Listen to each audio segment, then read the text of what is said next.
Corona महामारी के बीच जहां सभी प्रभावित देशों की अर्थव्यवस्था लड़खड़ा रही है, ऐसे में भारत कोरोना महामारी से एक रणनीति के तहत लड़ रहा है। साथ ही साथ भारत अपनी अर्थव्यवस्था को भी संभालने की कोशिशों में लगा है। जहां बड़े से बड़ा देश इस महामारी से पस्त है, वहीं भारत मजबूती के साथ इस मौके का बखूबी फायदा उठा रहा है। यही वजह है कि कोरोना जैसे कठिन समय में भी भारत ने करीब 3 करोड़ 20 लाख टन कच्चे तेल का भंडारण कर लिया है। भारत के लिए ये किसी उपलब्धि से कम नहीं है।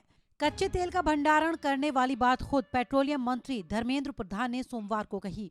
धर्मेंद्र प्रधान ने कहा कि भारत ने वैश्विक बाजार में कच्चे तेल के घटे दाम का फायदा उठाते हुए अपने भूमिगत तेल भंडारों, टैंकों, पाइपलाइनों और जलपोतों में 3 करोड़ 20 लाख टन कच्चे तेल का भंडारण कर लिया है।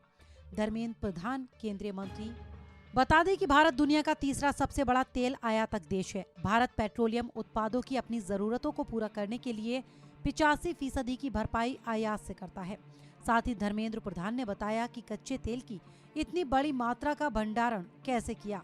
इसके लिए पेट्रोलियम मंत्री ने कहा कि सऊदी अरब, यूएई और इराक से की गई कच्चे तेल की खरीद से 53.30 लाख भूमिगत रणनीतिक भंडारों को भरने में मदद मिली है।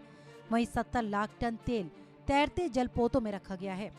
इसी तरह 2.5 करोड़ टन तेल देश के भू क्षेत्र में मौजूद डिपो और टैंकों, रिफाइनरी पाइपलाइनों और उत्पाद टैंकों में भरा गया है।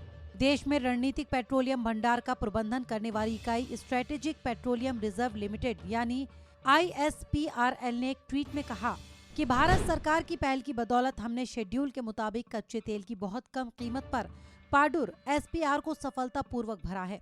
गौरतलब है कि कोरोना वायरस के संक्रमण को रोकने के लिए दुनिया के कई देशों में लॉकडाउन की स्थिति है। इस कारण दुनिया भर में औद्योगिक गतिविधियां प्रभावित हुई हैं। इसके चलते खपत में जबरदस्त गिरावट आई है, जिसके चलते कच्चे तेल की कीमतों में ऐतिहासिक गिरावट दर्ज की गई है। इस समय दुनिया भर के तेल भंडारण लगभग अपनी सीमा तक भर गए हैं। इसी कारण मई महीने का US WTI क्रूड ऑयल का भाव शून्य से $37.63 नीचे चला गया और इसी का फायदा भारत के पेट्रोलियम मंत्रालय ने उठाया है। जनसत्य न्यूज के लिए श्वेता चंदन की रिपोर्ट।